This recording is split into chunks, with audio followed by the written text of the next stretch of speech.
Hello. One of the areas that a lot of students struggle with is actually locating ideas and locating meaning in the text they read and view. I hope here to demystify some of that. So the aims for this video are to demystify this notion of meaning itself and to make responding to reading more interesting and fun. This idea of meaning is one that a lot of students look at as if it's something really complicated or sophisticated, and it's something you already do. And so one of the keys to doing well in English or literature is to actually recognize the skills you already have and take those to the next level. There are a lot of definitions. If you look up themes or meanings or readings in literary glossaries, you'll see a lot of definitions and they're all correct. I'm not quibbling with any of them, but sometimes for a student they're not very helpful. They seem to be too hard. So I'd like you to think of meaning or themes or readings as simply a conversation. And it's the idea that reading stories, poems and plays can be a way of starting a conversation. So the end of the story is only the beginning of that conversation. What are the things that you could talk about after watching a film? In my own class recently, I talked about the film Frozen. There are many conversations that can arise after watching Frozen, and they're not all about princesses and all that, but they can be. It can be about gender. It can be about outsiders and how they are treated. So texts are ways to start conversations. So let's start simple. One conversation that can arise from our reading or viewing is, what does this remind me of? So if we start with The Simpsons, we've all seen The Simpsons, I'm sure. But if you're watching that, it might remind you of Family Guy, which in turn might remind you of Modern Family. So they're all similar in the sense that obviously they represent families. And so the conversations that can come out of any episode of The Simpsons can be conversations about family and what it means to be a family in the modern world.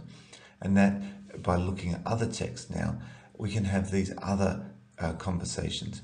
How does The Simpsons represent the family? What are the strategies used by the writers? What are the strategies used by the writers of Family Guy and Modern Family? How do they select their characters? And how do all these choices here influence the kinds of conversations we have about family? We shouldn't forget that all stories are essentially about people. The center of these are people. So therefore, what conversations do the people in a text encourage us to have? So Romeo and Juliet, even if you haven't read it, you're familiar with the story. So we don't have to get lost in a lot of the complex ideas. At the center of Romeo and Juliet are people. What conversations can we have about the relationship between Romeo and Juliet? But let's go further. What conversations do the relationships between Romeo and his parents and Juliet and her parents encourage us to have? What are the conversations about Romeo and Mercutio, Romeo and Tybalt? We have all these different conversations about family, about loyalty, about masculinity that emerge from Romeo and Juliet. And we haven't even started to talk about the language yet. The language comes in because Shakespeare's choices of language and the decisions he makes as a writer influence the kinds of conversations we have about those topics.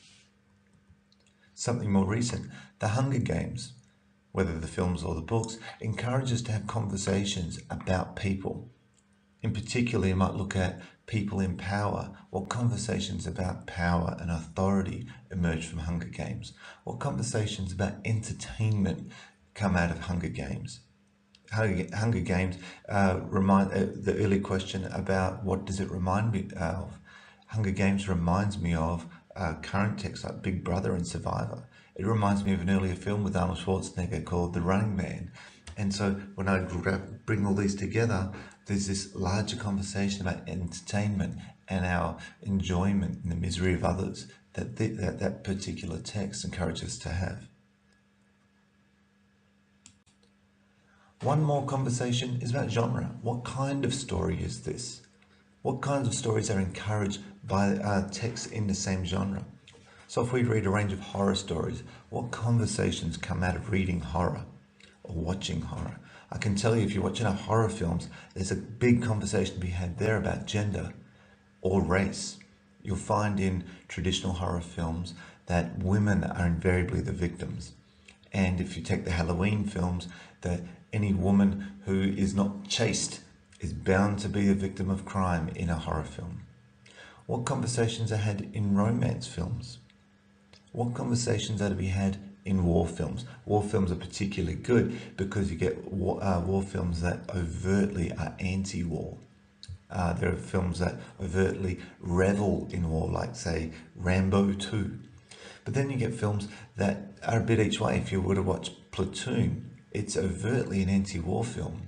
But then there's the question, do the action sequences in that still have the effect of glorifying war? These are good conversations to have around text, and ones that you can probably already have. The last one there, Bildungsroman. If you're not familiar with that term, Bildungsroman are coming-of-age stories. And so what sort of conversations are encouraged by coming-of-age stories? If you've seen the film Stand By Me, classic Bildungsroman, all kinds of stories come about through this. Students might have read To Kill a Mockingbird. What conversations come about from that genre?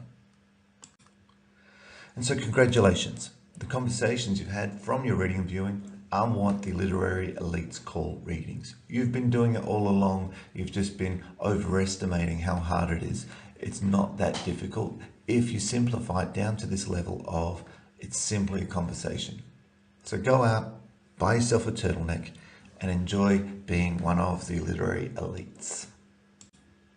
So to conclude, making meaning, identifying themes, providing readings are all terms that simply mean identifying how the way a text is made encourages us to have meaningful conversations. I hope that's been helpful. Good luck and happy reading.